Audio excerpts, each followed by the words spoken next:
Hello guys, welcome back to my channel. तो NEET 2025 over हो गया है और अब आप सभी आंसर्स ढूंढ रहे होंगे आंसर्स मैच करने के लिए। तो चलिए इस वीडियो में हम लोग धीरे धीरे करके सारे आंसर्स मैच करते हैं। स्टार्ट करते हैं जूलॉजी वाले पार्ट से, यानी क्वेश्चन नंबर 135 से। तो पहला क्वेश्चन है, identify the part of a bioreactor which is used as a foam breaker from the given figure. तो फोम ब्रेकर का काम कौन करता है? B, C, A, D. यहाँ पे जो सी वाला एरिया यानी कि टॉप वाला जो पार्ट है सी, वही इसी पार्ट से फोम ब्रेक किया जाता है। तो इसका सही आंसर होगा ऑप्शन नंबर 3 सी।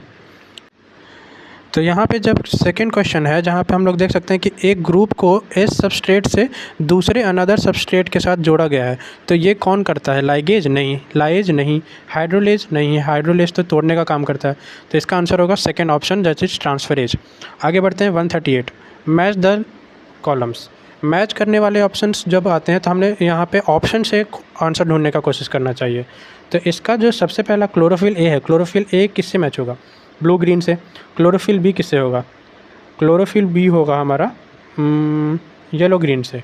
इसके बाद जैंथोफिल, जैंथोफिल होगा येलो से, और कैरोटीनॉइड्स येलो टू ऑरेंज। तो इसका जो आंसर है हमारा ए का 3 बी का 1, ए का 3 बी का 1 कहाँ है? First option. तो इसका आंसर होगा फर्स्ट। आगे बढ़ते हैं 139, the correct sequence of events in the life cycle of bryophytes is. तो ब्रायोफाइट के लाइफ साइकिल में सबसे पहले हमें याद रखना है कि ब्रायोफाइट जो होता है गैमेटोफाइट, उसमें हैप्लॉइड फेज जो होता है वो डोमिनेंट फेज होता है, इसलिए स्टार्ट वहीं से करेंगे। Attachment of gametophyte to substratum B, B से कौन कौन स्टार्ट हो रहे हैं? 2 ऑप्शन हो रहे हैं। फिर इसके बाद इसमें क्या होगा आगे? Release of antherozoids into water, तो ई, यहाँ दोनों में ई है। फिर आगे fusion of antherozoid with egg A, तो ए भी दोनों में है, यानी इसके बाद वाला हमारा डिटरमाइन करेगा कौन सा ऑप्शन सही है। फॉर्मेशन ऑफ स्पोरोफाइट या फिर क्या फॉर्मेशन ऑफ स्पोरोफाइट या फिर रिडक्शन डिवीजन, पहले क्या होगा? तो पहले स्पोरोफाइट बनेगा और उसके बाद हमारा रिडक्शन डिवीजन होगा, और जिससे कि हैप्लॉइड स्पोर्स बनते हैं। तो यहाँ पे डी पहले आएगा, यानी ऑप्शन सेकंड 139 के लिए सही है। आगे बढ़ते हैं, match the list 1 with match list with the list 2। यहाँ पे सेंट्रोमियर है। सेंट्रोमियर किस काम आता है? सेंट्रोमियर हमारा सेल डिवीज़न के काम आता है। तो ए का सेकंड 2 ऑप्शंस में है। आगे बढ़ते हैं, सीलियम, सीलियम किस लिए यूज होता है? तो सीलियम होता है हमारा सेल मूवमेंट के लिए। तो बी का ऑप्शन होगा थर्ड। तो ए का 2 बी का 3, यानी हमारा ऑप्शन 3 यहाँ पे सही है। 140 का ऑप्शन नंबर 3 सही है। और आगे मैच कर लेते हैं, क्रिस्टे किस में होता है? माइटोकॉन्ड्रिया में। और सेल मेम्ब्रेन किस लिए कहाँ से बना होता है? फॉस्फोलिपिड बाइलेयर से, यानी ऑप्शन 3 सही है। 141, फाइंड द करेक्ट स्टेटमेंट्स। इसमें क्या है? तो ह्यूमन प्रेगनेंसी में जो मेजर ऑर्गन सिस्टम्स है वो कब बनते हैं? तो कब बनते हैं? 12 वीक्स के बाद बनते हैं। तो हाँ, सही बात है। फिर यहाँ पे वही रिपीट किया गया, ह्यूमन प्रेगनेंसी में major organ systems are formed at the end of 8 weeks. तो नहीं, हमने 12 वीक्स सही बोल दिया है, तो अब ये गलत हो गया।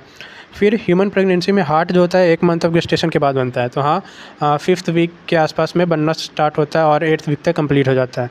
तो नहीं, 3rd वीक से स्टार्ट होता है और 8th वीक तक बन जाता है, यानी ये बात सही है। In human pregnancy limbs and digits develop by the end of 2nd month, ये भी सही है। और प्रेगनेंसी में हेयर जो है वो यूजुअली 5th मंथ में आता है, तो ये भी सही है।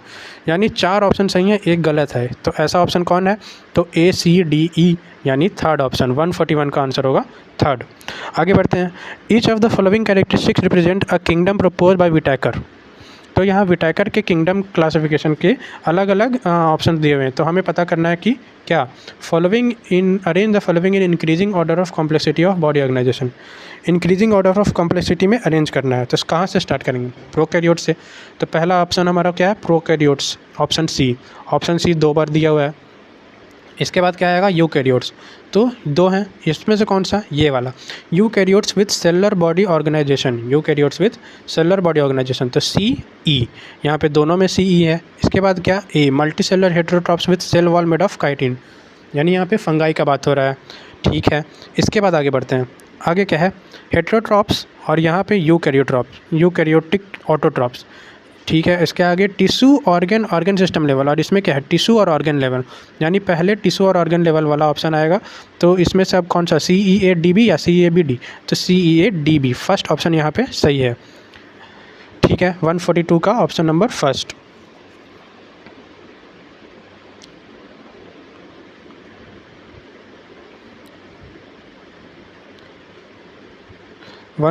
का ऑप्शन नंबर फर्स्ट, सी, ई, ए, डी, बी। फर्स्ट। फिर 143 पे आते हैं। 143 में है हमारा ये सब दिया हुआ है और क्या करना है, करेक्ट आंसर पता करना है। तो क्या सीटी स्कैन और एमआरआई का यूज हम लोग इंटरनल ऑर्गन्स को डिटेक्ट करने के लिए करते हैं? हाँ सही है। क्या नॉन कैंसरस सेल्स को ख़त्म करने के लिए ड्रग्स को यूज किया जाता है? तो नहीं, कैंसरस सेल्स को किल करने के लिए यूज करते हैं, तो ये गलत है। ए सही है, तो यहाँ पे हमारा ए सही किस में दिख रहा है? केवल एक ही में, तो कहीं ना कहीं यही होगा, देखते हैं। Alpha interferon activate the cancer patients immune system, हाँ सही है, तो ए और सी सही है। चलिए थर्ड ऑप्शन सही है। आगे भी चेक कर लेते हैं, कीमोथेरेपेटिक ड्रग्स और बायोलॉजिकल रिस्पांस मॉडिफायर्स, तो नहीं। फिर ल्यूकेमिया में क्या डिक्रीज होता है? तो नहीं, ल्यूकेमिया में in the case of leukaemia blood cell counts are decreased, तो क्या ऐसा है? नहीं, यहाँ पे इंक्रीज होना चाहिए। ठीक है। 144 विच of the following genetically engineer organism was use by इली lily.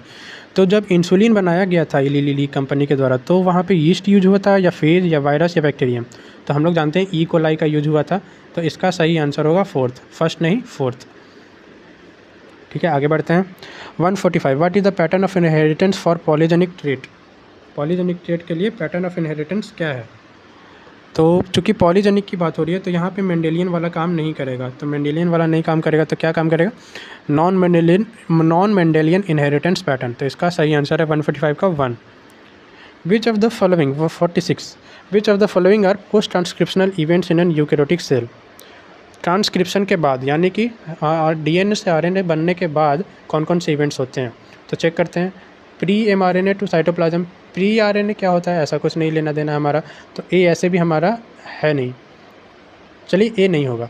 Remove the introns and joining of exons, क्या ये सही है? हाँ ये सही है। फिर एडिशनली मिथाइल ग्रुप 5 एंड, क्या 5 एंड पे ग्रुप होता है मिथाइल एंड? हाँ सही जवाब।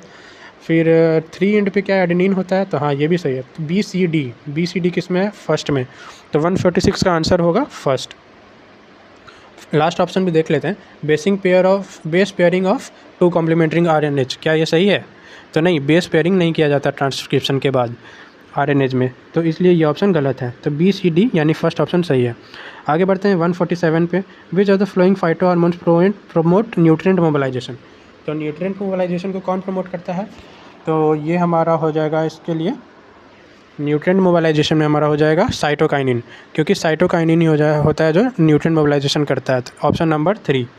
फिर आगे बढ़ते हैं 148 रिडक्शनिस्ट बायोलॉजी का क्वेश्चन है। Which of the following statement refers to reductionist biology. तो रिडक्शन जो होता है वहाँ पे हाइड्रोजन होगा जो किसी न किसी केमिकल को जाके रिड्यूस करेगा, तो यहाँ पे सबसे पहले फिजियोलॉजिकल तो नहीं हो सकता, बिहेवियरल भी नहीं हो सकता, केमिकल इन्वॉल्व होना चाहिए। फिजियोकेमिकल अप्रोच, तो फिजियोकेमिकल भी नहीं होगा, क्योंकि उससे बेटर केमिकल अप्रोच होना चाहिए यहाँ पे, chemical approach to study and understand living organism.